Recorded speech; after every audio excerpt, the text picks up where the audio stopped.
చివరికి సినిమాల కోసం జరిగే ప్రీ రిలీజ్ ఈవెంట్లకు కూడా అంత జాగ్రత్తగా ఎక్కడ ఇబ్బంది లేకుండా చేసిన ఘనత మా ప్రభుత్వానికి.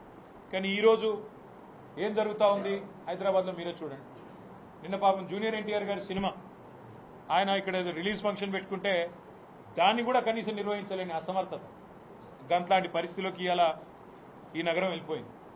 ఇంకోవైపు చాలా విచిత్రంగా ట్రాఫిక్ సమస్య నాకంటే బాగా మీకే తెలుసు, నాకంటే ఎక్కువ మీరే తిరుగుతారు. గతంలో ఎట్లా ఉండేది ట్రాఫిక్ మేనేజ్మెంట్, ఇవాళ ఎట్లా ఉండేది అనేది ప్రజలందరికీ తెలుసు. హైదరాబాద్ గంటలు గంటలు ట్రాఫిక్లో ఇరుక్కొని పోయే పరిస్థితి వచ్చింది.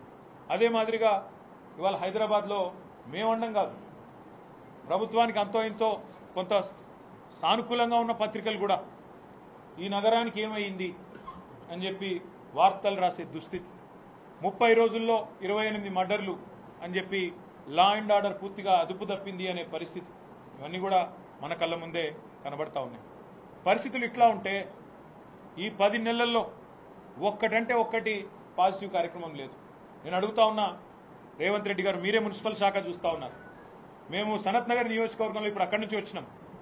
ఫతేనగర్ బ్రిడ్జ్ ఉన్నది, దాని విస్తరణకు అప్పటికే డబ్బులు 100 కోట్లు కేటాయించినాం. కేటాయించడంతో పాటు రైల్వే శాఖకి డబ్బులు కట్టాలా రైల్వే వాళ్ళకి అంటే శ్రీనివాస్ యాదవ్ గారు దగ్గర ఉండి డబ్బులు కూడా కట్టించారన్నాడు హెచ్ఎండిఏతో. ఇంతవరకు మళ్ళీ దాన్ని ఫాలో అప్ చేసిన నాతుడు లేడు. ఇంతవరకు దాని విస్తరణ వైడనింగ్కి ఇప్పటివరకు ఒక అడుగు కూడా ముందుకు పడలేదు ఈ 10 నెలల్లో.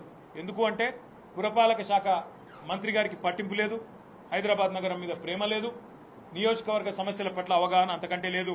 కనీసం ఎమ్మెల్యేలు పిలిచి ఏమున్నాయి సమస్యలు అని అడిగే పరిస్థితి కానీ తీరిక కానీ ముఖ్యమంత్రికి లేదు.